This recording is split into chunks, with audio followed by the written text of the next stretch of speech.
Good evening from the Magnus Arena at the University of Denver in Denver, Colorado.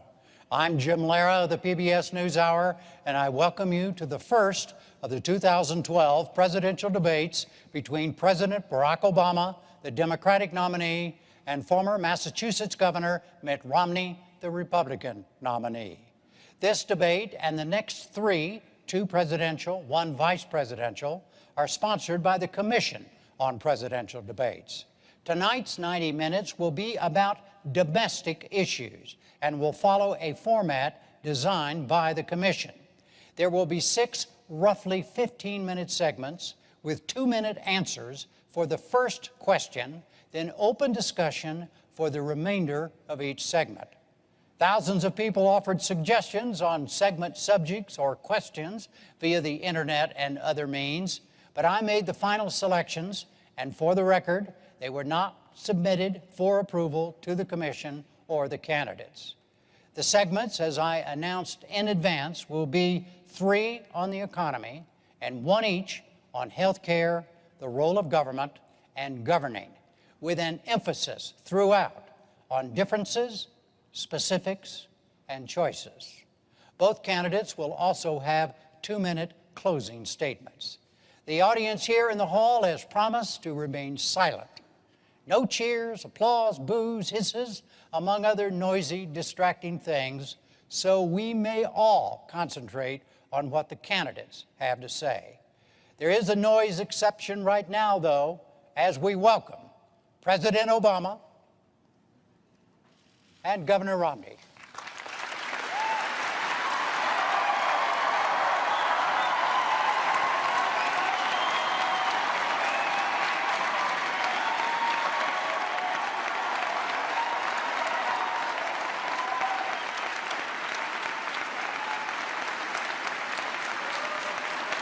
Jim.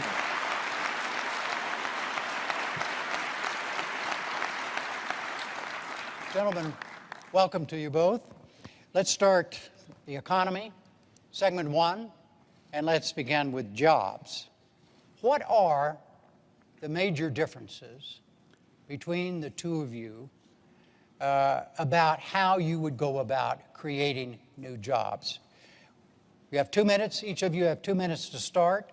A coin toss is determined. Mr. President, you go first. Well, thank you very much, Jim, for this opportunity. I want to thank Governor Romney and the University of Denver for your hospitality. There are a lot of points I want to make tonight, but the most important one is that 20 years ago I became the luckiest man on earth because Michelle Obama agreed to marry me. And so I just want to wish, sweetie, you happy anniversary and let you know that a year from now we will not be celebrating it in front of 40 million people. 4 years ago, we went through the worst financial crisis since the Great Depression. Millions of jobs were lost. The auto industry was on the brink of collapse. The financial system had frozen up. And because of the resilience and the determination of the American people, we've begun to fight our way back. Over the last 30 months, we've seen 5 million jobs in the private sector created. The auto industry has come roaring back, and housing has begun to rise. But we all know that we've still got a lot of work to do. And so the question here tonight is not where we've been, but where we're going. Governor Romney has a perspective that says if we cut taxes skewed towards the wealthy and roll back regulations, that we'll be better off. I've got a different view. I think we've got to invest in education and training. I think it's important for us to develop new sources of energy here in America, that we change our tax code to make sure that we're helping small businesses and companies that are investing here in the United States, that we take some of the money that we're saving as we wind down 2 wars to rebuild America, and that we reduce our deficit in a balanced way that allows us to make these critical investments. Now, it ultimately is going to be up to the voters, to you, which path we should take. Are we going to double down on the top-down economic policies that help to get us into this mess, or do we embrace a new economic patriotism that says America does best when the middle class does best? And I'm looking forward to having that debate.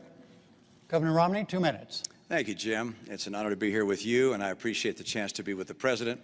I'm pleased to be at the University of Denver, appreciate their welcome, and also the Presidential Commission on these debates. And congratulations to you, Mr. President, on your anniversary. I'm sure this was the most romantic place you could imagine, here with me. So congratulations. This is obviously a very tender topic. I've had the occasion over the last couple of years of meeting people across the country. I was in Dayton, Ohio, and a woman grabbed my arm and she said, "I've been out of work since May. Can you help me?" Ann yesterday was at a rally in Denver, and a woman came up to her with a baby in her arms and said, "Ann, my husband has had 4 jobs in 3 years, part-time jobs. He's lost his most recent job, and we've now just lost our home. Can you help us?"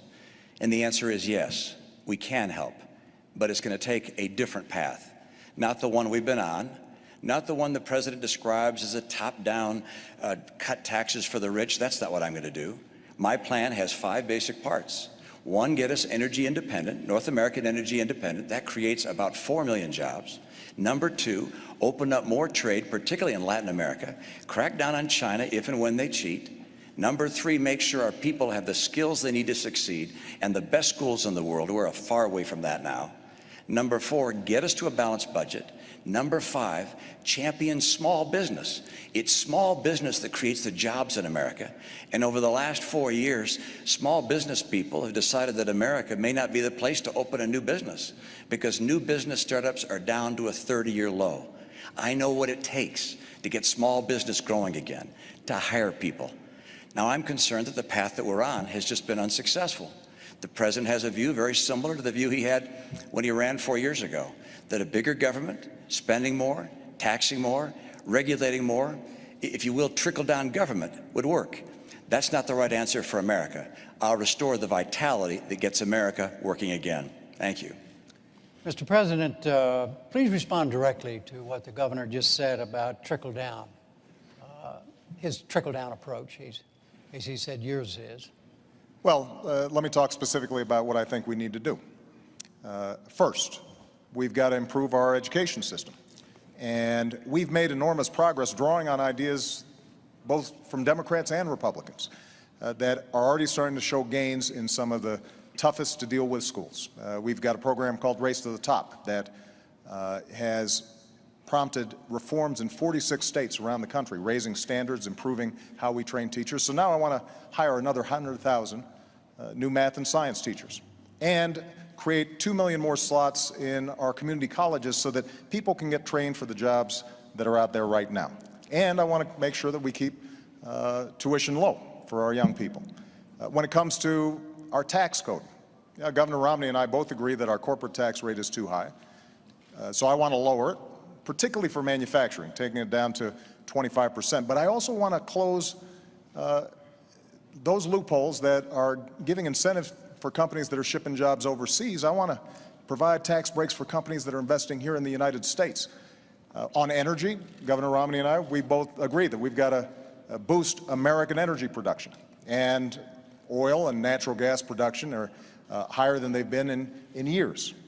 But I also believe that we've got to look at the energy sources of the future, like wind and solar and biofuels, and make those investments. So all of this is possible. Now, in order for us to do it, we do have to close our deficit, and one of the things I'm sure we'll be discussing tonight is how do we deal with our tax code, and how do we make sure that we are reducing spending in a responsible way, but also how do we have enough revenue to make those investments. And this is where there's a difference, because Governor Romney's Central Economic Plan calls for a $5 trillion tax cut, on top of the extension of the Bush tax cuts, that's another $1 trillion, and $2 trillion in additional military spending that the military hasn't asked for. That's $8 trillion. How we pay for that, reduce the deficit, and make the investments that we need to make without dumping those costs on the middle-class Americans, I think is one of the central questions of this campaign.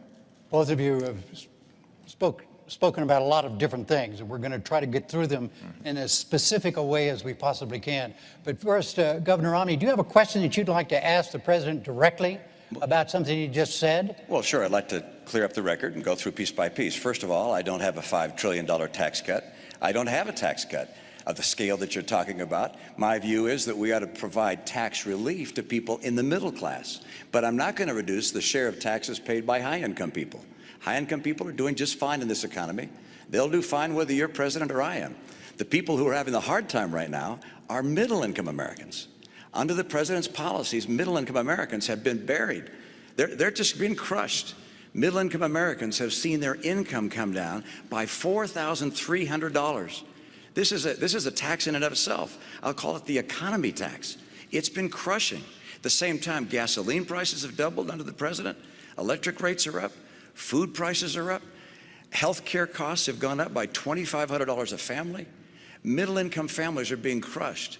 And so the question is how to get them going again. And I've described it. It's energy and trade, the right kind of training programs, balancing our budget, and helping small business. Those are the cornerstones of my plan. But the president mentioned a couple of other ideas I'll just note. First, education. I agree. Education is key, particularly the future of our economy. But our training programs right now, we got 47 of them housed in the federal government, reporting to 8 different agencies. Overhead is overwhelming. We got to get those dollars back to the states and go to the workers so they can create their own pathways to getting the training they need for jobs that will really help them. The second area, taxation. We agree we ought to bring the tax rates down, and I do, both for corporations and for individuals. But in order for us not to lose revenue and have the government run out of money, I also lower deductions and credits and exemptions so that we keep taking in the same money when you also account for growth. The third area, energy. Energy is critical, and the president pointed out correctly that production of oil and gas in the U.S. is up, but not due to his policies, in spite of his policies. Mr. President, all of the increase in natural gas and oil has happened on private land, not on government land. On government land, your administration has cut the number of permits and licenses in half. If I'm president, I'll double them and also get the oil from offshore in Alaska. And I'll bring that pipeline in from Canada. And by the way, I like coal. I'm going to make sure we can continue to burn clean coal. People in the coal industry feel like it's getting crushed by your policies. I want to get America and North America energy independent so we can create those jobs. And finally, with regards to that tax cut, look, I'm not looking to cut massive taxes and to reduce the revenues going to the government. My number one principle is there'll be no tax cut that adds to the deficit. I want to underline that. No tax cut that adds to the deficit. But I do want to reduce the burden being paid by middle-income Americans. And to do that, that also means I cannot reduce the burden paid by high-income Americans. So any language to the contrary is simply not accurate. Mr. President? Well, I think let's talk about taxes because I think it's instructive. Now, 4 years ago when I stood on this stage, I said that I would cut taxes for middle-class families. And that's exactly what I did. We cut taxes for middle-class families by about $3,600. And the reason is because I believe that we do best when the middle class is doing well. And by giving them those tax cuts, they had a little more money in their pocket. And so maybe they can buy a new car. They are certainly in a better position to weather the extraordinary recession that we went through. They can buy a computer for their kid who's going off to college, which means they're spending more money, businesses have more customers, businesses make more profits, and then hire more workers. Now, Governor Romney's proposal that he's been promoting for 18 months calls for a $5 trillion tax cut on top of $2 trillion of additional spending for our military. And he is saying that he is going to pay for it by closing loopholes and deductions. The problem is that he's been asked over 100 times how you would close those deductions and loopholes, and he hasn't been able to identify them. But I'm going to make an important point here, Jim. When you add up all the loopholes and deductions that upper income individuals are currently taking advantage of, you take those all away, you don't come close to paying for $5 trillion in tax cuts and $2 trillion in additional military spending. And that's why independent studies looking at this said the only way to meet Governor Romney's pledge of not reducing the deficit or not adding to the deficit is by burdening middle-class families.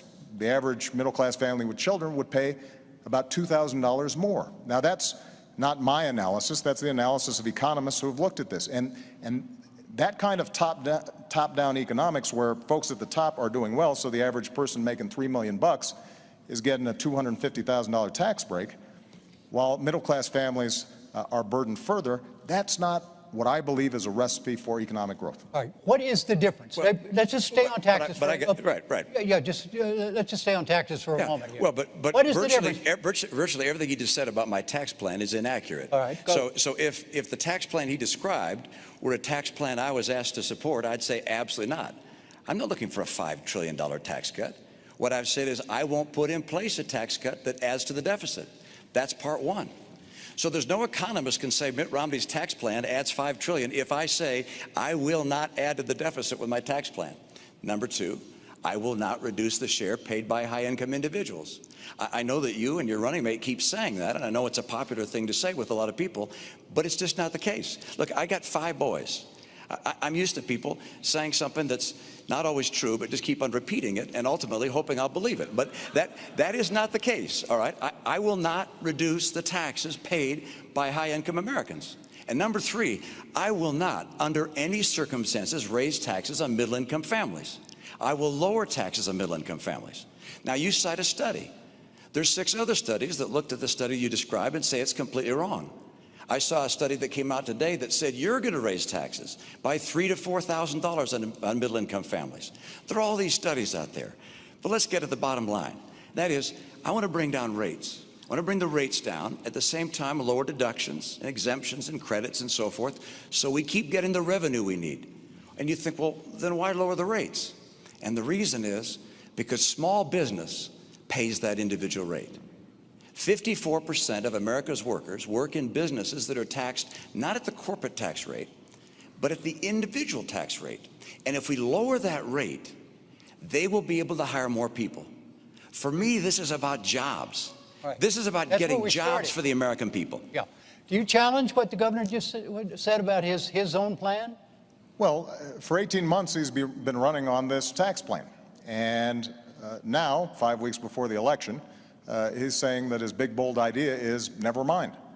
And the fact is that if you are lowering the rates the way you described, Governor, then it is not possible to come up with enough deductions and loopholes that only affect high-income individuals to avoid either raising the deficit or burdening the middle class. It's math. It's arithmetic. Now, Governor Romney and I do share a deep interest in encouraging small business growth.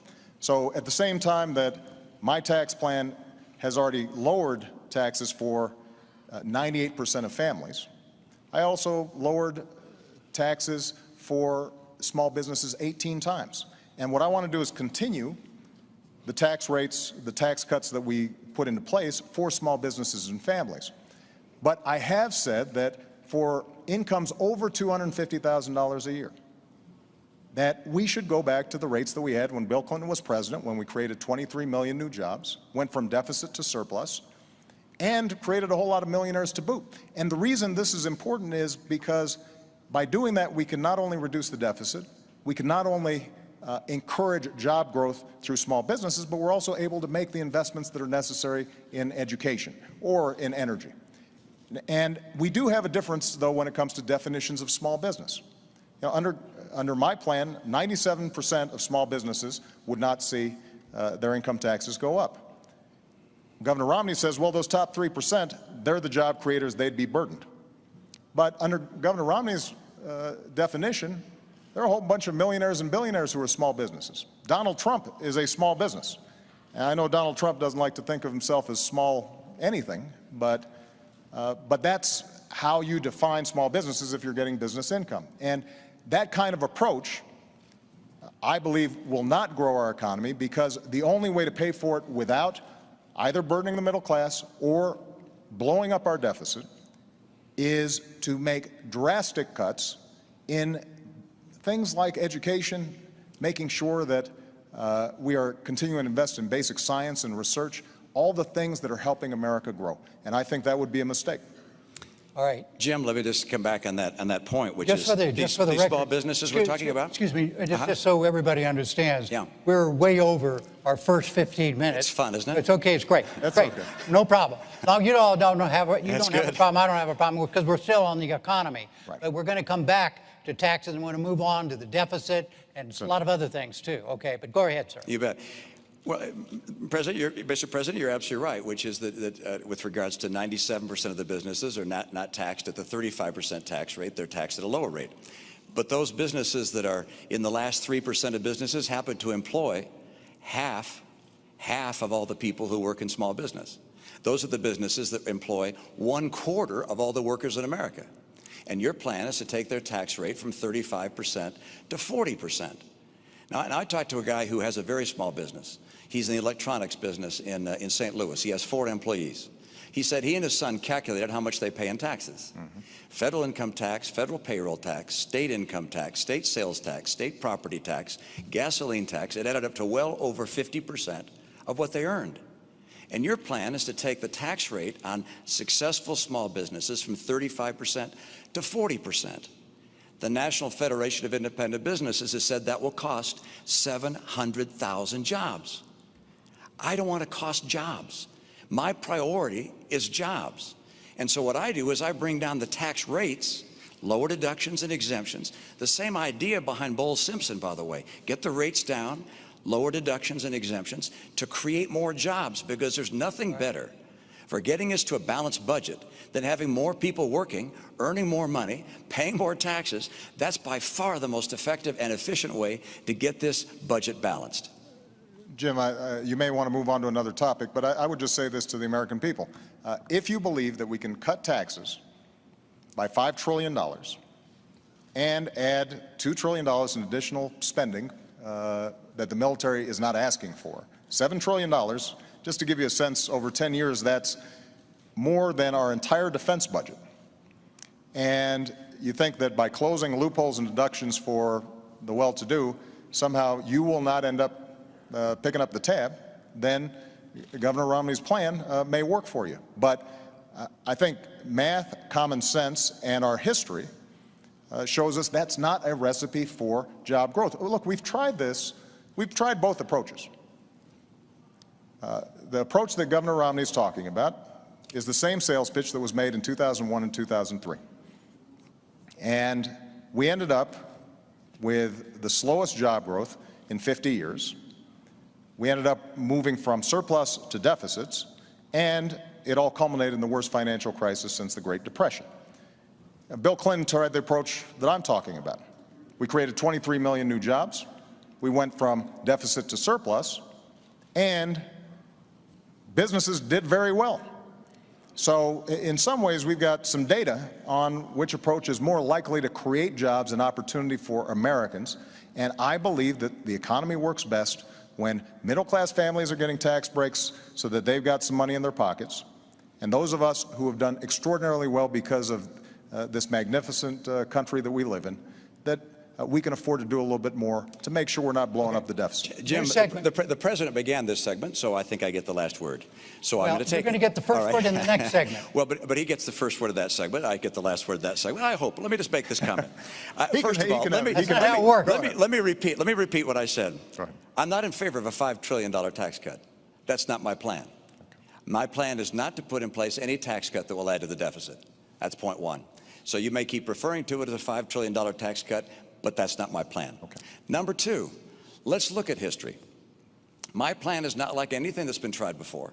My plan is to bring down rates, but also bring down deductions and exemptions and credits at the same time, so the revenue stays in, but that we bring down rates to get more people working. My priority is putting people back to work in America. They're suffering in this country. And we talk about evidence. Look at the evidence of the last 4 years. It's absolutely extraordinary. We've got 23 million people out of work or stopped looking for work in this country. All right. We've got, when the president took office, 32 million people on food stamps, 47 million on food stamps today. Economic growth this year, slower than last year, and last year slower than the year before.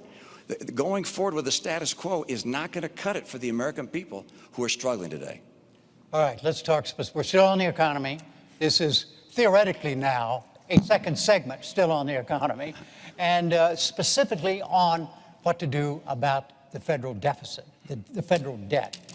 And the question, you each have 2 minutes on this, and Governor Romney, you go first because the President went first on segment one. And the question is this: what are the differences between the two of you as to how you would go about tackling the deficit problem in this country? Well, good. I'm glad you raised that, and it's a critical issue. I think it's not just an economic issue. I think it's a moral issue. I think it's frankly not moral for my generation to keep spending massively more than we take in, knowing those burdens are going to be passed on to the next generation. And they're going to be paying the interest and the principal all their lives. And the amount of debt we're adding at $1 trillion a year is simply not moral. So how do we deal with it? Well, mathematically, there are three ways that you can cut a deficit. One, of course, is to raise taxes. Number two is to cut spending. And number three is to grow the economy. Because if more people work in a growing economy, they're paying taxes, and you can get the job done that way. The president would prefer raising taxes. I understand. The problem with raising taxes is that it slows down the rate of growth, and you can never quite get the job done. I want to lower spending and encourage economic growth at the same time. What things would I cut from spending? Well, first of all, I will eliminate all programs by this test if they don't pass it. Is the program so critical it's worth borrowing money from China to pay for it? And if not, I'll get rid of it. Obamacare is on my list. I apologize, Mr. President. I use that term with all respect, by the way. Good. Okay, good. So I'll get rid of that. I'm sorry, Jim. I'm going to stop the subsidy to PBS. I'm going to stop other things. I like PBS. I love Big Bird. I actually like you too. But I'm not going to keep on spending money on things to borrow money from China to pay for. So that's number one.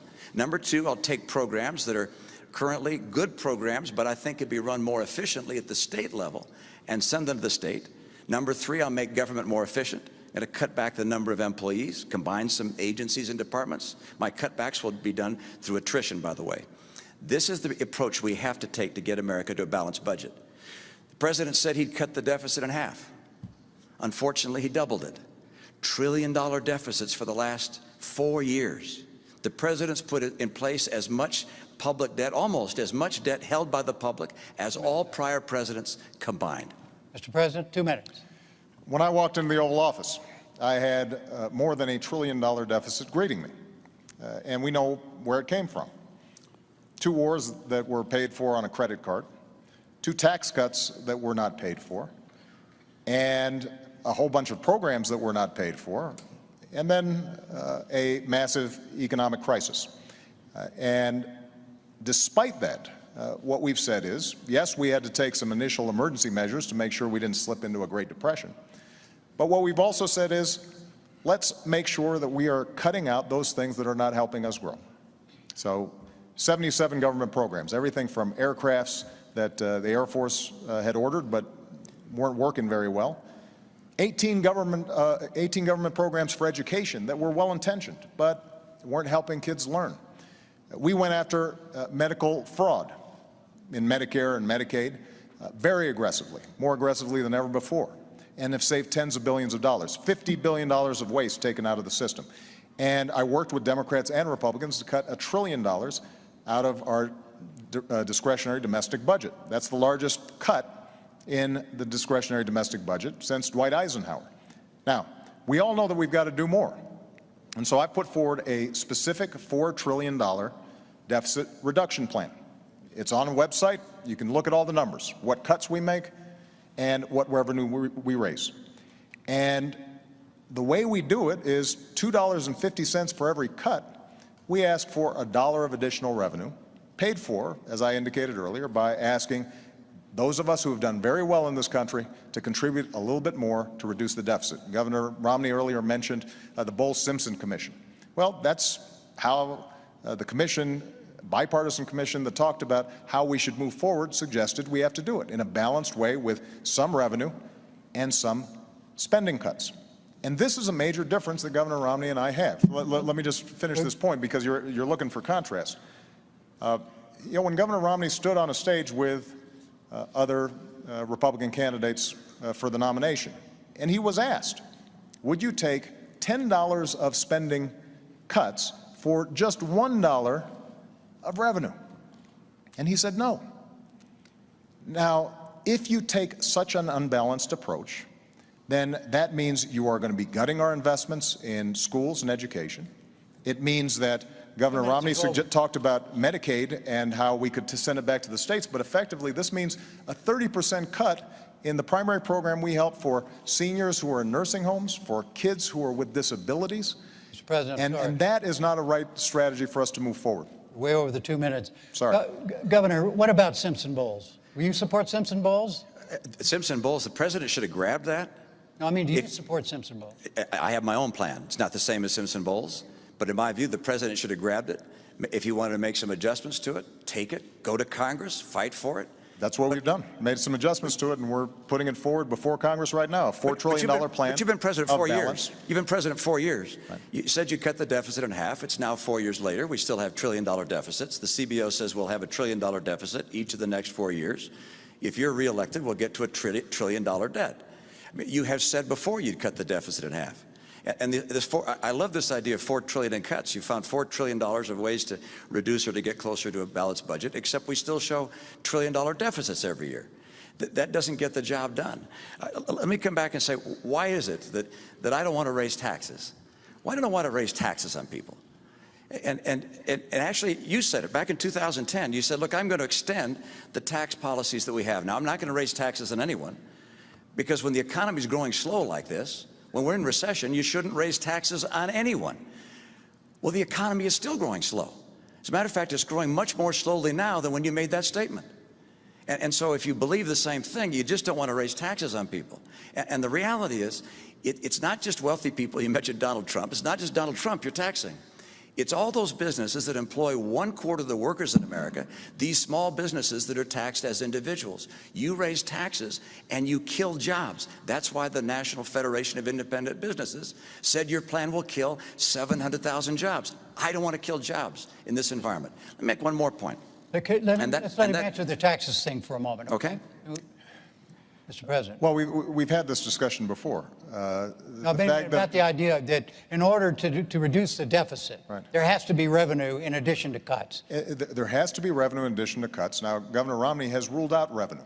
He's ruled out revenue. Absolutely. Completely. Okay, so look, the revenue I get is by more people working, getting higher pay, paying more taxes. That's how we get growth and how we balance the budget. Right. But the idea of taxing people more, putting more people out of work, you'll never get there. You never balance the budget by raising taxes. Spain spends 42% of their total economy on government.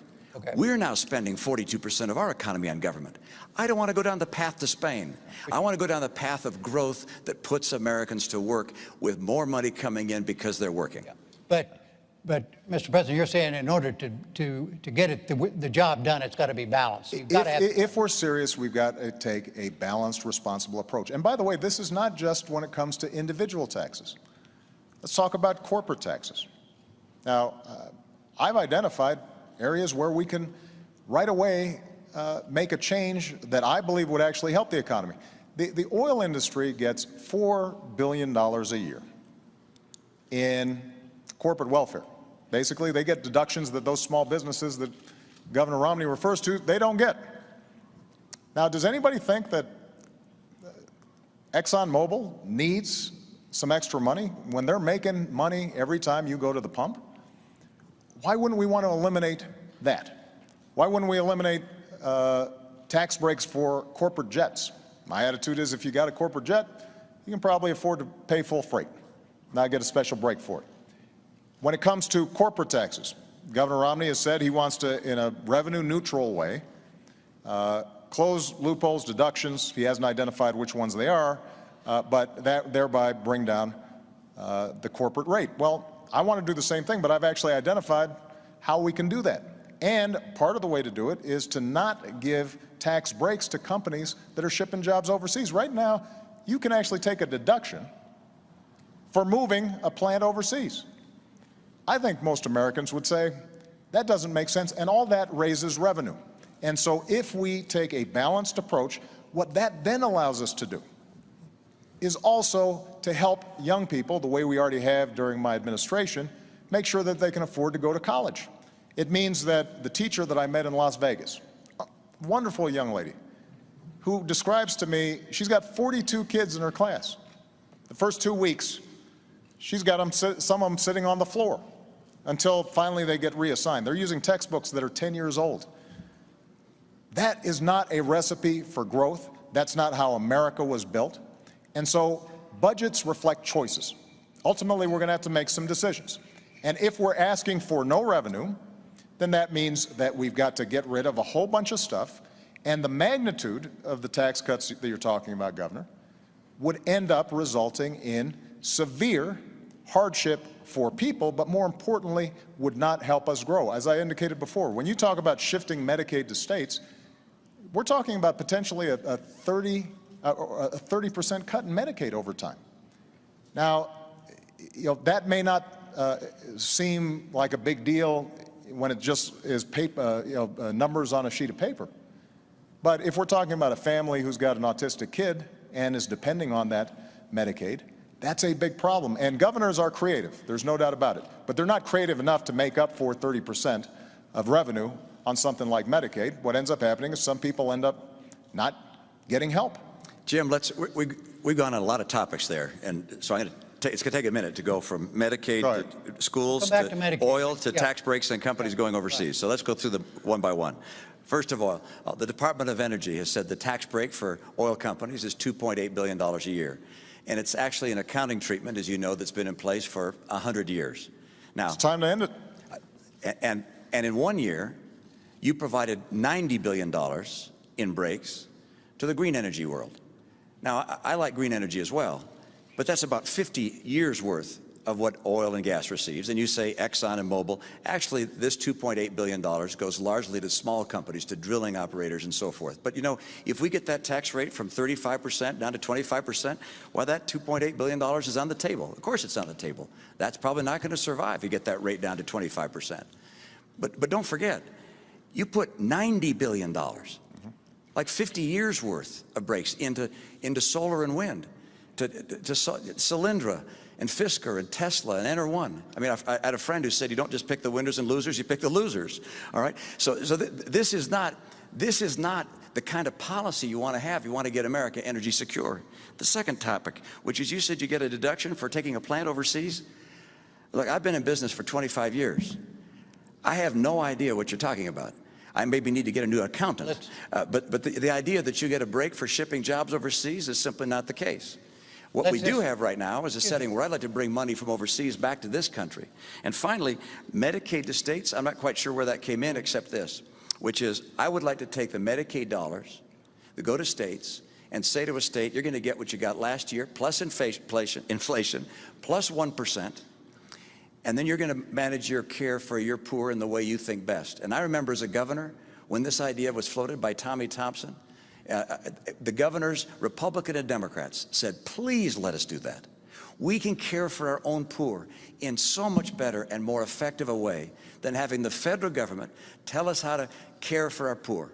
So let's state, one of the magnificent things about this country is the whole idea that states are the laboratories of democracy. Don't have the federal government tell everybody what kind of training programs they have to have and what kind of Medicaid they have to have. Let states do this. And by the way, if a state gets in trouble, well, we can step in and see if we can find a way to help them.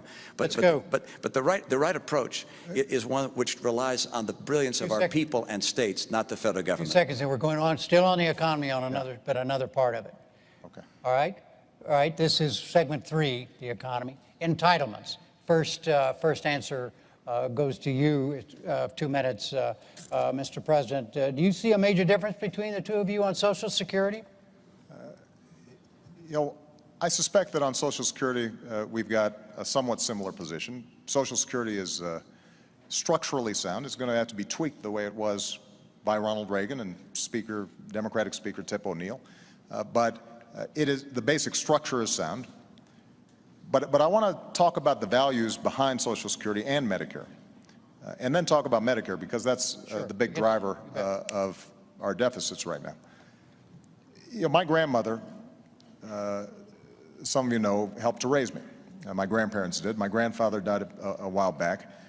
My grandmother died 3 days before I was elected president, and she was fiercely independent. She worked her way up. Only had a high school education, started as a secretary, ended up being the vice president of a local bank.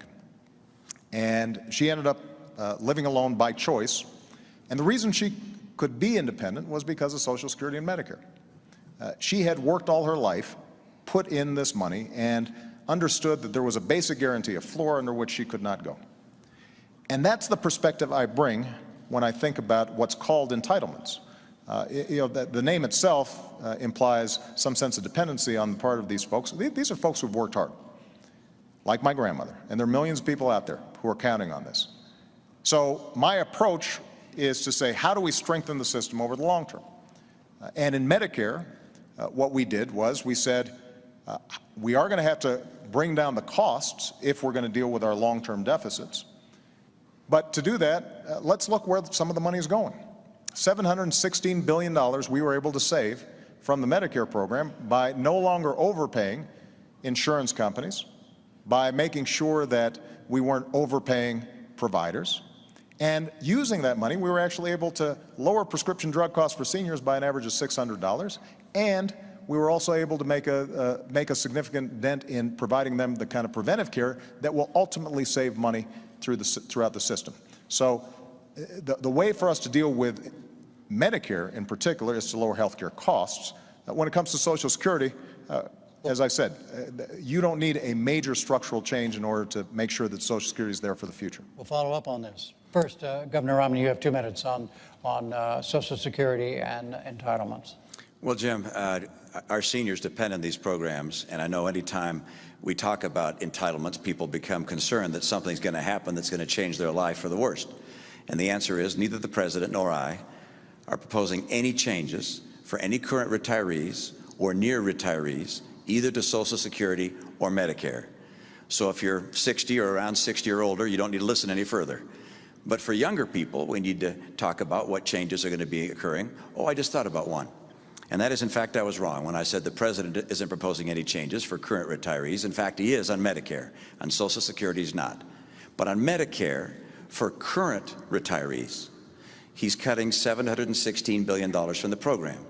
Now, he says by not overpaying hospitals and providers, actually just going to them and saying, we're going to reduce the rates you get paid across the board. Everybody's going to get a lower rate. That's not just going after places where there's abuse. That's saying we're cutting the rates. Some 15% of hospitals and nursing homes say they won't take any more Medicare patients under that scenario. We also have 50% of doctors who say they won't take more Medicare patients. We have 4 million people on Medicare Advantage that will lose Medicare Advantage because of those $716 billion in cuts. I can't understand how you can cut Medicare $716 billion for current recipients of Medicare. Now you point out, well, we're putting some back. We're going to give them a better prescription program. That's $1 for every 15 you've cut. They're smart enough to know that's not a good trade. I want to take that $716 billion you've cut and put it back into Medicare. By the way, we can include a prescription program if we need to improve it. But the idea of cutting $716 billion from Medicare to be able to balance the additional cost of Obamacare is, in my opinion, a mistake. And with regards to young people coming along, I've got proposals to make sure Medicare and Social Security are there for them without any question. Mr. President. First of all, I think it's important for Governor Romney to present this plan that he says will only affect folks in the future. And the essence of the plan is that he would turn Medicare into a voucher program.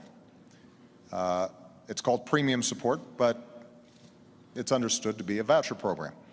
His running mate. And you don't support that? I don't, and let me explain why.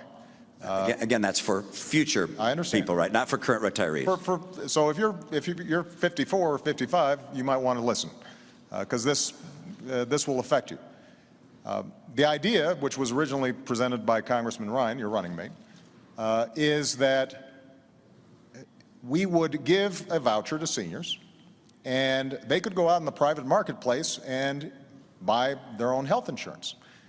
The problem is that because the voucher wouldn't necessarily keep up with healthcare inflation, it was estimated that this would cost the average senior about $6,000 a year. Now, in fairness, what Governor Romney has now said is he'll maintain traditional Medicare alongside it.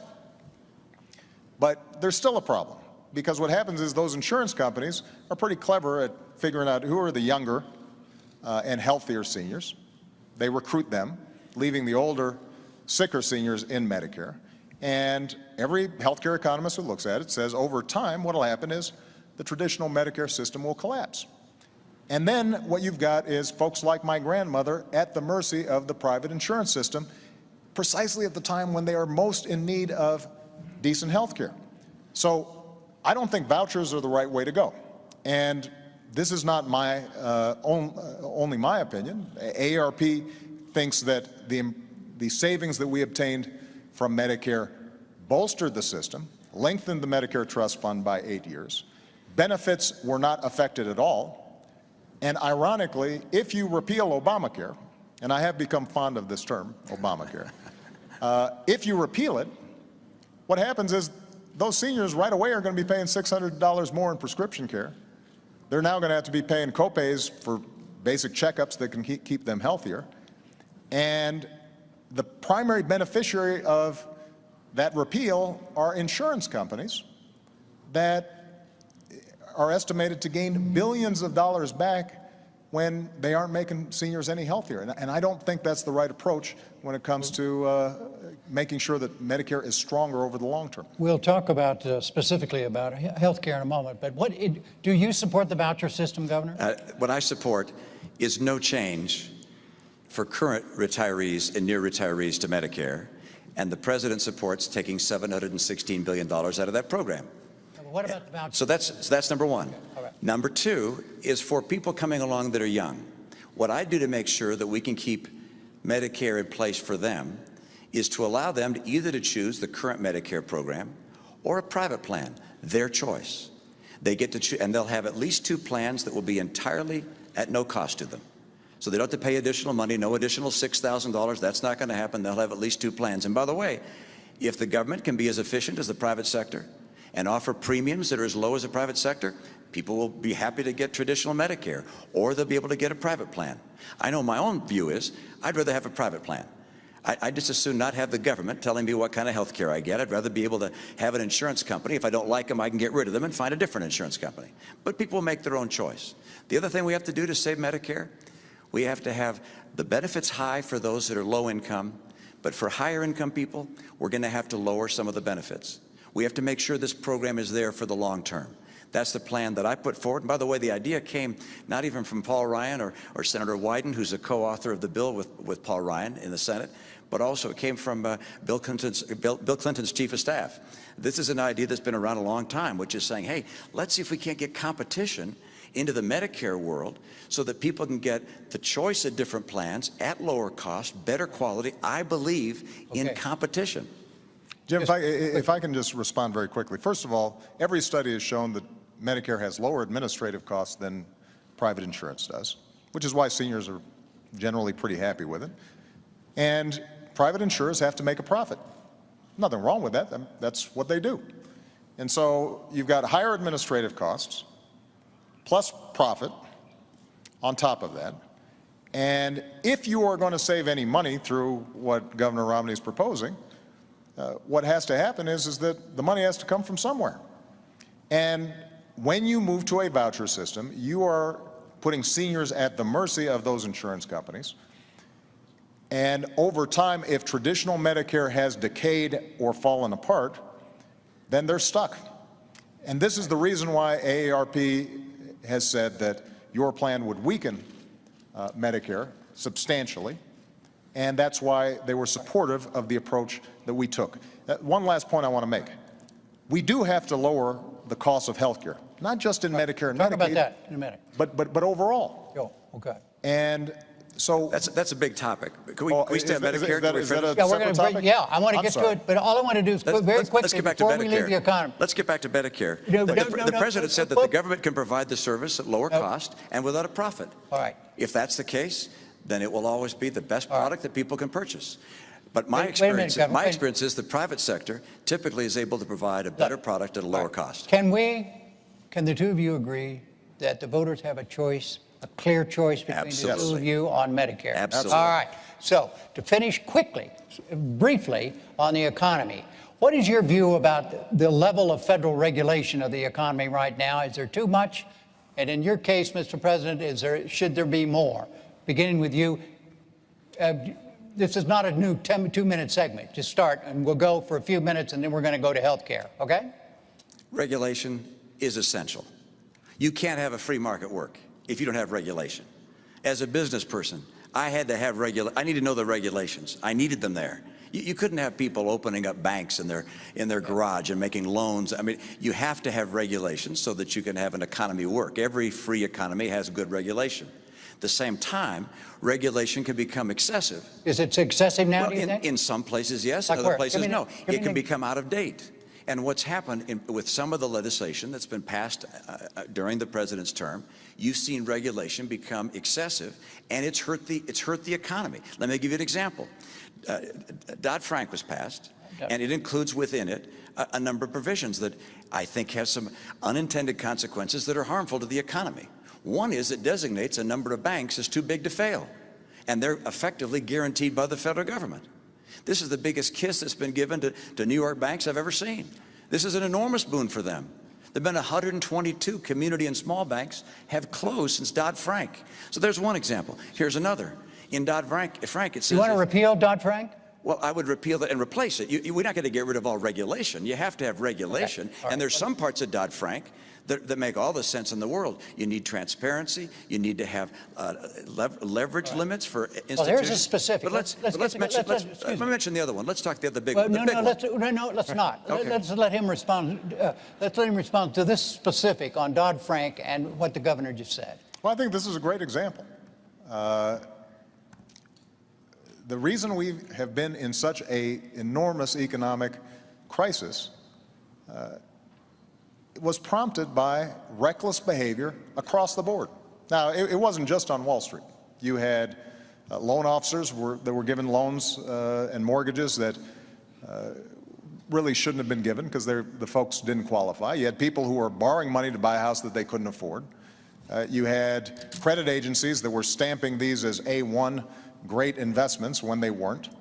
But you also had banks making money hand over fist, churning out products that the bankers themselves didn't even understand in order to make big profits, but knowing that it made the entire system vulnerable. So what did we do? We stepped in and had the toughest reforms on Wall Street since the 1930s. We said, you've got banks, you've got to raise your capital requirements. You can't engage in some of this risky behavior that is putting Main Street at risk. We're going to make sure that you've got to have a living will so we can know how you're going to wind things down if you make a bad bet, so we don't have other taxpayer bailouts. In the meantime, by the way, we also made sure that all the help that we provided those banks was paid back, every single dime, with interest. Now, Governor Romney has said he wants to repeal Dodd-Frank. And, I appreciate, and it appears we've got some agreement that a marketplace to work has to have some regulation. But in the past, Governor Romney has said he just wants to repeal Dodd-Frank, roll it back. And so the question is, does anybody out there think that the big problem we had is that there was too much oversight and regulation of Wall Street? Because if you do, then Governor Romney is your candidate. But that's not what I believe. That's just not the facts. Look, we have to have regulation in Wall Street. Yeah. That's why I'd have regulation. But I wouldn't designate 5 banks as too big to fail and give them a blank check. That's one of the unintended consequences of Dodd-Frank. It wasn't thought through properly. We need to get rid of that provision because it's killing regional and small banks. They're getting hurt. Let me mention another regulation in Dodd-Frank. You say we were giving mortgages to people who weren't qualified. It's exactly right. It's one of the reasons for the great financial calamity we had. And so Dodd-Frank correctly says we need to have qualified mortgages, and if you give a mortgage that's not qualified, there are big penalties. Except they didn't ever go on to define what a qualified mortgage was. It's been 2 years. We don't know what a qualified mortgage is yet. So banks are reluctant to make loans, mortgages. Try and get a mortgage these days. It's hurt the housing market because Dodd-Frank didn't anticipate putting in place the kinds of regulations you have to have. It's not that Dodd-Frank always was wrong with too much regulation. Sometimes they didn't come out with the clear regulation. I will make sure we don't hurt the functioning of our marketplace and our businesses because I want to bring back housing and get good jobs. All right, I think we have another clear difference between the two of you. Now let's move to health care, where I know there is a clear difference. And that has to do with the Affordable Care Act, Obamacare, and it's a 2-minute new segment, and that means 2 minutes each. And you go first, Governor Romney. You want it repealed. you want the Affordable Care Act repealed. Why? I sure do. Well, in part, it comes again from my experience. I was in New Hampshire. A woman came to me and she said, look, I can't afford insurance for myself or my son. I met a couple in Appleton, Wisconsin, and they said, we're thinking of dropping our insurance. We can't afford it. And the number of small businesses I've gone to that are saying they're dropping insurance because they can't afford it, the cost of health care is just prohibitive, and we've got to deal with cost. And unfortunately, when you look at Obamacare, the Congressional Budget Office has said it will cost $2,500 a year more than traditional insurance. So it's adding to cost. And as a matter of fact, when the president ran for office, he said that by this year, he would have brought down the cost of insurance for each family by $2,500 a family. Instead, it's gone up by that amount. So it's expensive. Expensive things hurt families. So that's one reason I don't want it. Second reason, it cuts $716 billion from Medicare to pay for it. I want to put that money back in Medicare for our seniors. Number three, it puts in place an unelected board that's going to tell people ultimately what kind of treatments they can have. I don't like that idea. Fourth, there was a survey done of small businesses across the country. It said, what's been the effect of Obamacare on your hiring plans? And 3/4 of them said it makes us less likely to hire people. I just don't know how the president could have come into office facing 23 million people out of work, rising unemployment, an economic crisis at the kitchen table, and spent his energy and passion for 2 years fighting for Obamacare instead of fighting for jobs for the American people. It has killed jobs. And the best course for health care is to do what we did in my state, craft a plan at the state level that fits the needs of the state. And then let's focus on getting the cost down for people rather than raising it with the $2,500 additional premium. Mr. President, the argument against repeal. Well, 4 years ago when I was running for office, I was traveling around and having those same conversations that Governor Romney talks about. And it wasn't just that small businesses were seeing costs skyrocket and they couldn't get affordable coverage even if they wanted to provide it to their employees. It wasn't just that this was the biggest driver of our federal deficit, our overall health care costs, but it was families who were worried about going bankrupt if they got sick. Millions of families all across the country. If they had a pre-existing condition, they might not be able to get coverage at all. If they did have coverage, insurance companies might impose an arbitrary limit. And so as a consequence, they're paying their premiums. Somebody gets really sick. Lo and behold, they don't have enough money to pay the bills because the insurance companies say that they've hit the limit. So we did work on this alongside working on jobs because this is part of making sure that middle-class families are secure in this country. And let me tell you exactly what Obamacare did. Number one, if you've got health insurance, it doesn't mean a government takeover. You keep your own insurance, you keep your own doctor, but it does say insurance companies can't jerk you around. They can't impose arbitrary lifetime limits. They have to let you keep your kid on your insurance plan until you're 26 years old. And it also says that you're going to have to get rebates if insurance companies are spending more on administrative costs and profits than they are on actual care. Number two, if you don't have health insurance, we're essentially setting up a group plan that allows you to benefit from group rates that are typically 18% lower than if you're out there trying to get insurance on the individual market. Now, the last point I'd make before 2 minutes is up, sir. No, I think I had 5 seconds before you interrupted me. Was the irony is that we've seen this model work really well in Massachusetts because Governor Romney did a good thing working with Democrats in the state to set up what is essentially the identical model, and as a consequence, people are covered there. It hasn't destroyed jobs, and as a consequence, we now have a system in which we have the opportunity to start bringing down costs as opposed to just leaving millions of people out in the cold. Your 5 seconds went away a long time ago. All right, Governor, tell the president directly why you think what he just said is wrong about Obama. Well, I did with my first statement, but I'll go on. Please elaborate. I'll elaborate. Exactly right. First of all, I like the way we did it in Massachusetts.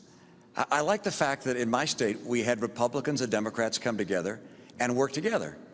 What you did instead was to push through a plan without a single Republican vote. As a matter of fact, when Massachusetts did something quite extraordinary, elected a Republican senator to stop Obamacare, you pushed it through anyway. So entirely on a partisan basis, instead of bringing America together and having a discussion on this important topic, you pushed through something that you and Nancy Pelosi and Harry Reid thought was the best answer and drove it through. What we did in a legislature, 87% Democrat, we were together. 200 legislators in my legislature. Only 2 voted against the plan by the time we were finished. What were some differences? We didn't raise taxes. You've raised them by $1 trillion under Obamacare. We didn't cut Medicare. Of course, we don't have Medicare, but we didn't cut Medicare by $716 billion. We didn't put in place a board that can tell people ultimately what treatments they're going to receive. We didn't also do something that I think a number of people across this country recognize, which is put people in a position where they're going to lose the insurance they had and they wanted. Right now, the CBO says up to 20 million people will lose their insurance as Obamacare goes into effect next year. And likewise, a study by McKinsey and Company of American businesses said 30% of them are anticipating dropping people from coverage. So for those reasons, for the tax, for Medicare, for this board, and for people losing their insurance, this is why the American people don't want Medicare, don't want Obamacare. It's why Republicans said, do not do this. And the Republicans had the plan. They put a plan out. They put out a plan, a bipartisan plan. It was swept aside. I think something this big, this important, has to be done on a bipartisan basis. And we have to have a president who can reach across the aisle and fashion important legislation with the input from both parties. Governor Romney said this has to be done on a bipartisan basis. This was a bipartisan idea. In fact, it was a Republican idea. And Governor Romney, at the beginning of this debate, wrote and said, what we did in Massachusetts could be a model for the nation. And I agree that the Democratic legislators in Massachusetts might have given some advice to Republicans in Congress about how to cooperate. But the fact of the matter is, we use the same advisors, and they say it's the same plan. When Governor Romney talks about this board, for example, unelected board that we've created, what this is a group of healthcare experts, doctors, et cetera, to figure out how can we reduce the cost of care in the system overall. Because there are 2 ways of dealing with our healthcare crisis. One is to simply leave a whole bunch of people uninsured and let them fend for themselves, to let businesses figure out how long they can continue to pay premiums until finally they just give up and their workers are no longer getting insured. And that's been the trend line. Or alternatively, we can figure out how do we make the cost of care more effective. And there are ways of doing it. So at Cleveland Clinic, one of the best healthcare systems in the world, they actually provide great care cheaper than average. And the reason they do is because they do some smart things. They say, if a patient's coming in, let's get all the doctors together at once, do one test instead of having the patient run around with 10 tests. Let's make sure that we're providing preventive care, so we're catching the onset of something like diabetes. Let's pay providers on the basis of performance as opposed to on the basis of how many procedures they've engaged in. Now, so what this board does is basically identifies best practices and says, let's use the purchasing power of Medicare and Medicaid to help to institutionalize all these good things that we do. And the fact of the matter is that when Obamacare is fully implemented, we're going to be in a position to show that costs are going down. And over the last 2 years, healthcare premiums have gone up. It's true, but they've gone up slower than any time in the last 50 years. So we're already beginning to see progress. In the meantime, folks out there with insurance, you're already getting a rebate. Let me make one last point. Governor Romney says we should replace it. I'm just going to repeal it, but we can replace it with something. But the problem is he hasn't described what exactly we'd replace it with, other than saying we're going to leave it to the states. But the fact of the matter is that some of the prescriptions that he's offered, like letting you buy insurance across state lines, there's no indication that that somehow is going to help somebody who's got a pre-existing condition be able to finally buy insurance. In fact, it's estimated that by repealing Obamacare, you're looking at 50 million people losing health insurance at a time when it's vitally important. Let's let the governor explain what you would do if Obamacare is repealed. How would you replace it? Actually, it's a lengthy description, but number one, pre-existing conditions are covered under my plan. Number two, young people are able to stay on their family plan. That's already offered in the private marketplace. You don't have to have the government mandate that for that to occur. But let's come back to something the President and I agree on, which is the key task we have in healthcare is to get the cost down so it's more affordable for families. And then he has as a model for doing that a board of people at the government, an unelected board, appointed board, who are going to decide what kind of treatment you ought to have. In my opinion, the government is not effective in bringing down the cost of almost anything. As a matter of fact, free people and free enterprises trying to find ways to do things better are able to be more effective in bringing down the cost than the government will ever be. Your example of the Cleveland Clinic is my case in point, along with several others I could describe. This is the private market. These are enterprises competing with each other, learning how to do better and better jobs. I used to consult to businesses, to hospitals and to healthcare providers. I was astonished at the creativity and innovation that exists in the American people. In order to bring the cost of healthcare down, we don't need to have a board of 15 people telling us what kinds of treatments we should have. We instead need to put insurance plans, providers, hospitals, doctors on target such that they have an incentive, as you say, performance pay for doing an excellent job for keeping costs down, and that's happening. Intermountain Healthcare does it superbly well. Mayo Clinic is doing it superbly well. Cleveland Clinic, others. But the right answer is not to have the federal government take over healthcare and start mandating to the providers across America, telling a patient and a doctor what kind of treatment they can have. That's the wrong way to go. The private market and individual responsibility always work best. Let me just point out, first of all, this board that we're talking about can't make decisions about what treatments are given. That's explicitly prohibited in the law. But let's go back to what Governor Romney indicated, that under his plan, he would be able to cover people with pre-existing conditions. Well, actually, Governor, that isn't what your plan does. What your plan does is to duplicate what's already the law, which says, if you are out of health insurance for 3 months, then you can end up getting continuous coverage, and an insurance company can't deny you if it's been under 90 days.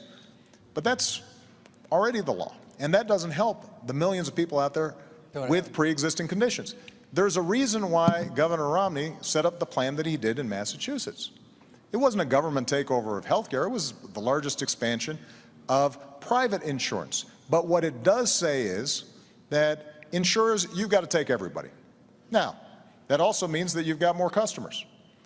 But when Governor Romney says that he'll replace it with something, but can't detail how it will be, in fact, replaced, and the reason he set up the system he did in Massachusetts was because there isn't a better way of dealing with the pre-existing conditions problem. It just reminds me of, he says that he's going to close deductions and loopholes for his tax plan. That's how it's going to be paid for, but we don't know the details.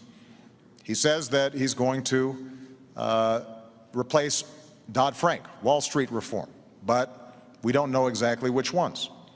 He won't tell us. He now says he's going to replace Obamacare and assure that all the good things that are in it are going to be in there, and you don't have to worry. And at some point, I think the American people have to ask themselves, is the reason that Governor Romney is keeping all these plans to replace secret because they're too good? Is it because that somehow middle-class families are going to benefit too much from them? No, the reason is because when we reform Wall Street, when we tackle the problem of pre-existing conditions, then these are tough problems, and we've got to make choices. And the choices we've made have been ones that ultimately are benefiting middle-class families all across the country. We're going to move to a No, I have to respond to that, well, which is my experience as a governor is if I come in and lay down a piece of legislation and say it's my way or the highway, I don't get a lot done. What I do is the same way that Tip O'Neill and Ronald Reagan worked together some years ago. When Ronald Reagan ran for office, he laid out the principles that he was going to foster. He said he was going to lower tax rates. He said he was going to broaden the base. You've said the same thing. You're going to simplify the tax code, broaden the base. Those are my principles. I want to bring down the tax burden on middle-income families. And I'm going to work together with Congress to say, okay, what are the various ways we could bring down deductions, for instance? One way, for instance, would be to have a single number. Make up a number, $25,000, $50,000. Anybody can have deductions up to that amount. And then that number disappears for high-income people. That's one way one could do it. One could follow Bowles-Simpson as a model and take deduction by deduction and make differences that way. There are alternatives to accomplish the objective I have, which is to bring down rates, broaden the base, simplify the code, and create incentives for growth. And with regards to health care, you had remarkable details with regards to my pre-existing condition plan. You obviously have studied up on my plan. In fact, I do have a plan that deals with people with pre-existing conditions. That's part of my health care plan. And what we did in Massachusetts is a model for the nation, state by state.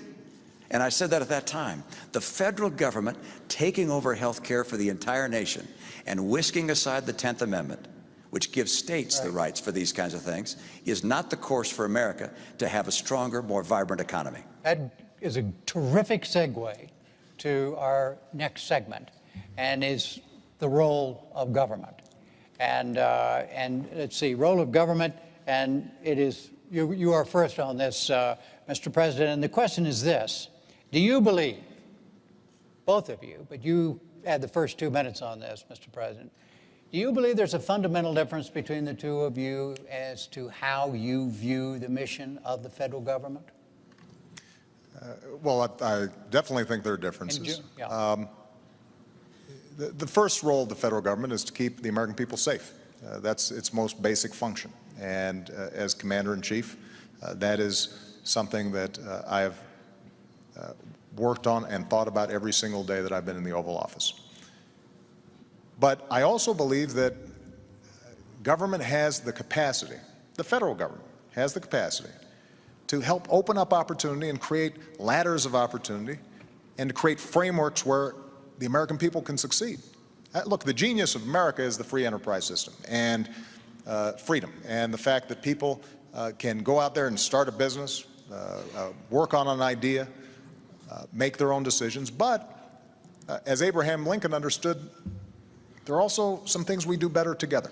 So in the middle of the Civil War, Abraham Lincoln said, let's help to finance the Transcontinental Railroad. Let's start the National Academy of Sciences. Let's start land-grant colleges, because we want to give these gateways of opportunity for all Americans, because if all Americans are getting opportunity, we're all going to be better off. That doesn't restrict people's freedom, that enhances it. And so what I've tried to do as president is to apply those same principles.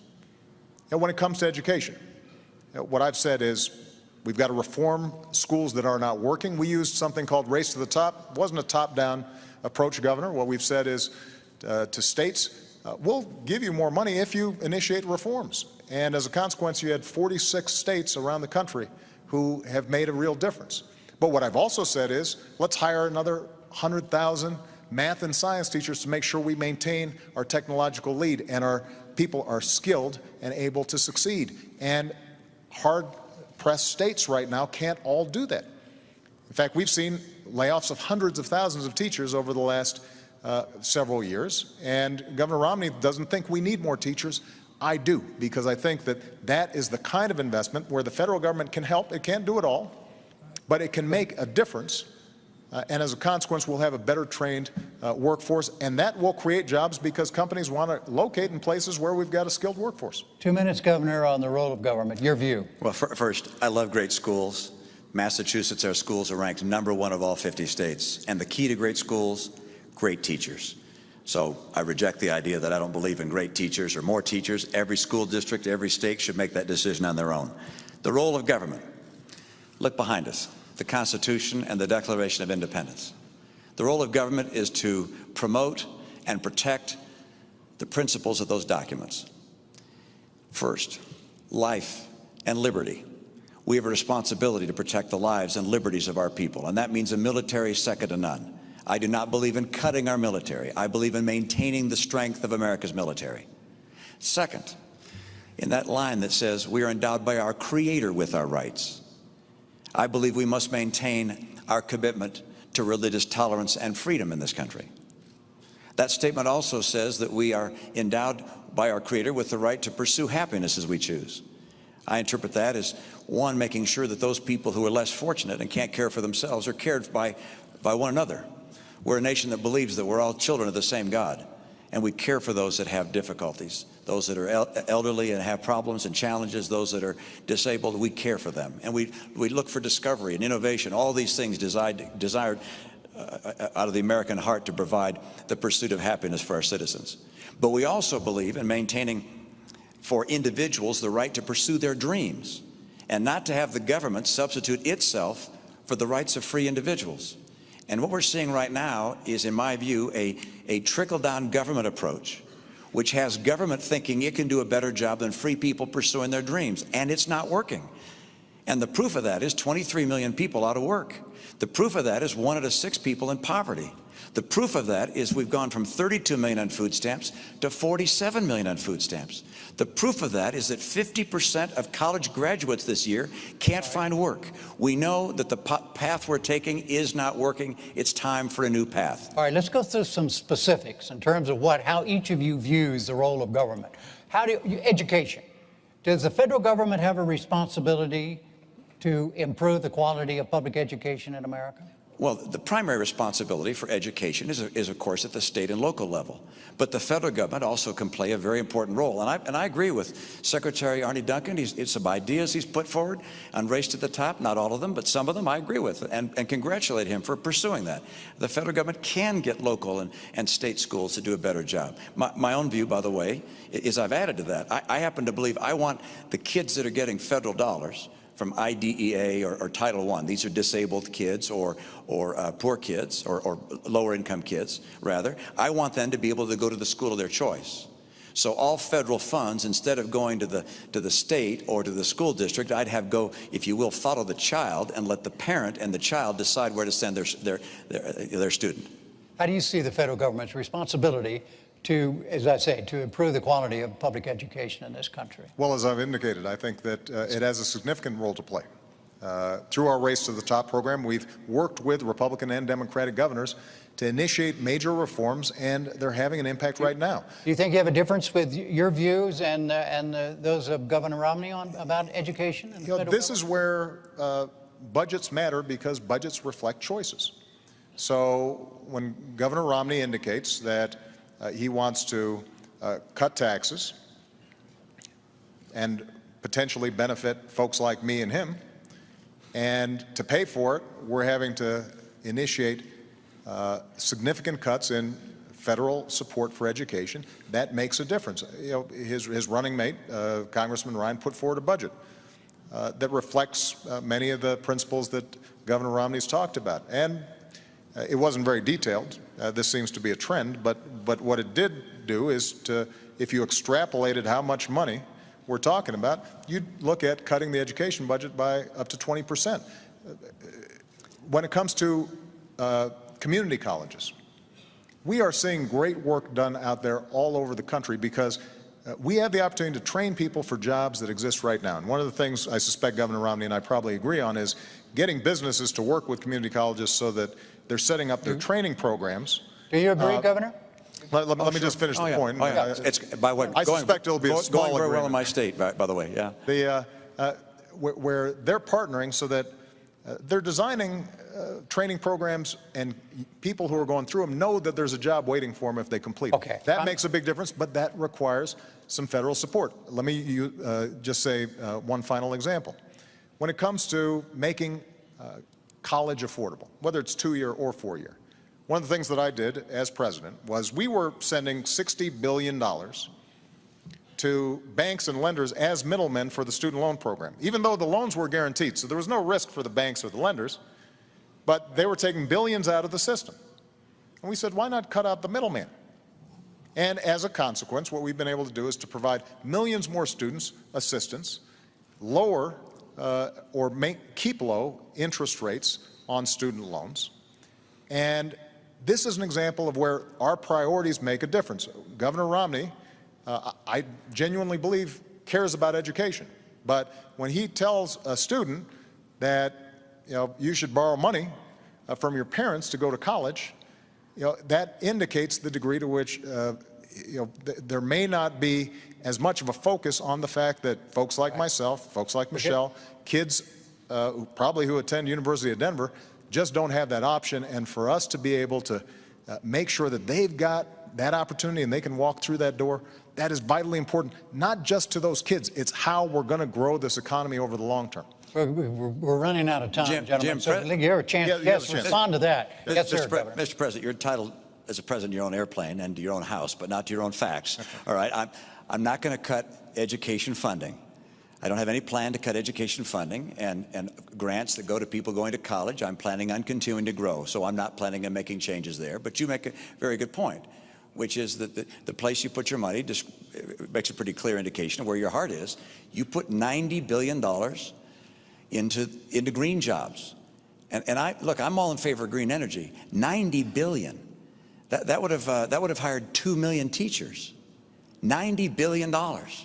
And these businesses, many of them have gone out of business. I think about half of them, of the ones that have been invested in, have gone out of business. A number of them happen to be owned by people who are contributors to your campaigns. Look, the right course for America's government, we're talking about the role of government, is not to become the economic player, picking winners and losers, telling people what kind of health treatment they can receive, taking over the health care system that has existed in this country for a long, long time and has produced the best health records in the world. The right answer for government is to say, how do we make the private sector become more efficient and more effective? How do we get schools to be more competitive? Let's grade them. I propose we grade our schools so parents know which schools are succeeding and failing, so they can take their child to a school that's being more successful. I don't want to cut our commitment to education. I wanted to make it more effective and efficient. And by the way, I've had that experience. I don't just talk about it.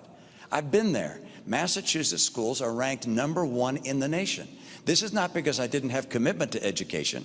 It's because I care about education for all of our kids. All right, gentlemen, look, excuse me one sec. Excuse me, sir. we barely have 3 minutes left. I'm not going to grade the two of you and say your answers have been too long or I've done a poor job. You've done a great job. Oh, well, no. But the fact is, government, the role of government and governing, we've lost a pod, in other words. So we only have three minutes left in the debate before we go to your closing statements. And so I want to ask finally here, and remember, we got 3 minutes total time here. And the question is this: many of the legislative functions of the federal government right now are in a state of paralysis as a result of partisan gridlock. If elected, in your case, if re-elected in your case, what would you do about that? Governor? Jim, I had the great experience, it didn't seem like it at the time, of being elected in a state where my legislature was 87% Democrat. And that meant I figured out from day one I had to get along, and I had to work across the aisle to get anything done. We drove our schools to be #1 in the nation. We cut taxes 19 times. What would you do as president? As president, I will sit down on day one, actually the day after I get elected, I'll sit down with leaders, the Democratic leaders, as well as Republican leaders, and continue, as we did in my state. We met every Monday for a couple hours, talked about the issues and the challenges in our state in that case.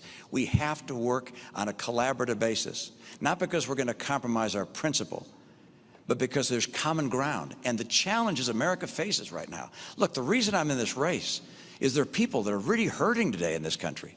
And we face this deficit could crush the future generations. What's happening in the Middle East? There are developments around the world that are of real concern.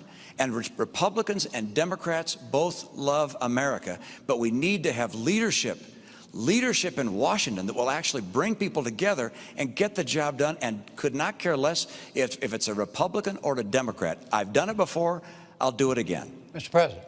Well, first of all, I think Governor Romney is going to have a busy first day because he's also going to repeal Obamacare, which will not be very popular among Democrats as you're sitting down with them. But look, my philosophy has been I will take ideas from anybody, Democrat or Republican, as long as they're advancing the cause of making middle-class families stronger and giving ladders of opportunity into the middle class. That's how we cut taxes for middle-class families and small businesses. That's how we cut $1 trillion of spending that wasn't advancing that cause. That's how we signed 3 trade deals into law that are helping us to double our exports and sell more American products around the world. That's how we repealed Don't Ask, Don't Tell. That's how we ended the war in Iraq, as I promised, and that's how we're going to wind down the war in Afghanistan. That's how we went after al-Qaeda and bin Laden. So we've seen progress even under Republican control of the House of Representatives. But ultimately, part of being principled, part of being a leader is, A, being able to describe exactly what it is that you intend to do, not just saying, I'll sit down, but you have to have a plan. Number 2, what's important is occasionally you've got to say no to folks both in your own party and in the other party. And yes, have we had some fights between me and the Republicans when they fought back against us reining in the excesses of Wall Street? Absolutely, because that was a fight that needed to be had. When we were fighting about whether or not we were going to make sure that Americans had more security with their health insurance, and they said no, yes, that was a fight that we needed to have. All right. And so part of leadership and governing is both saying what it is that you are for, but also being willing to say no to some things. And I've got to tell you, Governor Romney, when it comes to his own party during the course of this campaign, has not displayed that willingness to say no to some of the more extreme parts of his party. That brings us to closing statements. There's a coin toss. Governor Romney, you won the toss, and you elected to go last, so you have a closing 2 minutes, Mr. President. Well, Jim, I want to thank you, and I want to thank Governor Romney, because I think this was a terrific debate, and I very much appreciate it. And I want to thank the University of Denver. 4 years ago, we were going through a major crisis, and yet my faith and confidence in the American future is undiminished. And the reason is because of its people. Because the woman I met in North Carolina who decided at 55 to go back to school because she wanted to inspire her daughter and now has a job from that new training that she's gotten. Because a company in Minnesota who was willing to give up salaries and perks for their executives to make sure that they didn't lay off workers during a recession. The auto workers that you meet in Toledo or Detroit take such pride in building the best cars in the world, not just because of a paycheck, but because it gives them that sense of pride that they're helping to build America. And so the question now is, how do we build on those strengths? And everything that I've tried to do, and everything that I'm now proposing for the next 4 years in terms of improving our education system or developing American energy, or making sure that we're closing loopholes for companies that are shipping jobs overseas and focusing on small businesses, companies that are creating jobs here in the United States, or closing our deficit in a responsible, balanced way that allows us to invest in our future. All those things are designed to make sure that the American people, their genius, their grit, their determination is channeled, and they have an opportunity to succeed. And everybody's getting a fair shot, and everybody's getting a fair share. Everybody's doing a fair share, and everybody's playing by the same rules. 4 years ago, I said that I'm not a perfect man and I wouldn't be a perfect president, and that's probably a promise that Governor Romney thinks I've kept. But I also promised that I'd fight every single day on behalf of the American people, and the middle class, and all those who are striving to get in the middle class. I've kept that promise, and if you'll vote for me, then I promise I'll fight just as hard in a second term. Governor Romney, your 2-minute closing. Thank you, Jim. And Mr. President, thank you for tuning in this evening. This is an important election, and I'm concerned about America. I'm concerned about the direction America has been taking over the last 4 years. I know this is bigger than an election about the two of us as individuals. It's bigger than our respective parties. It's an election about the course of America. What kind of America do you want to have for yourself and for your children? And there really are two very different paths that we began speaking about this evening. And over the course of this month, we're going to have 2 more presidential debates and a vice presidential debate. We'll talk about those 2 paths, but they lead in very different directions. And it's not just looking to our words that you have to take an evidence of where they go. You can look at the record. There's no question in my mind that if the president were to be reelected, you'll continue to see a middle-class squeeze with incomes going down and prices going up. I'll get incomes up again. You'll see chronic unemployment. We've had 43 straight months with unemployment above 8%. If I'm president, I will help create 12 million new jobs in this country with rising incomes. If the president's reelected, Obamacare will be fully installed. In my view, that's going to mean a whole different way of life for people who counted on the insurance plan they had in the past. Many will lose it. You're going to see health premiums go up by some $2,500 per family. If I'm elected, we won't have Obamacare. We'll put in place the kind of principles that I've put in place in my own state and allow each state to craft their own programs to get people insured, and we'll focus on getting the cost of health care down. If the president were to be reelected, you're going to see a $716 billion cut to Medicare. You'll have 4 million people who will lose Medicare Advantage. You'll have hospitals and providers that will no longer accept Medicare patients. I'll restore that $716 billion to Medicare. And finally, military. The president's reelected, you'll see dramatic cuts to our military. The Secretary of Defense has said these would be even devastating. I will not cut our commitment to our military. I will keep America strong and get America's middle class working again. Thank you, Jim. Thank you, Governor. Thank you, Mr. President. The next debate will be the vice presidential event on Thursday, October 11th at Center College in Danville, Kentucky. For now, from the University of Denver, I'm Jim Lara. Thank you and good night.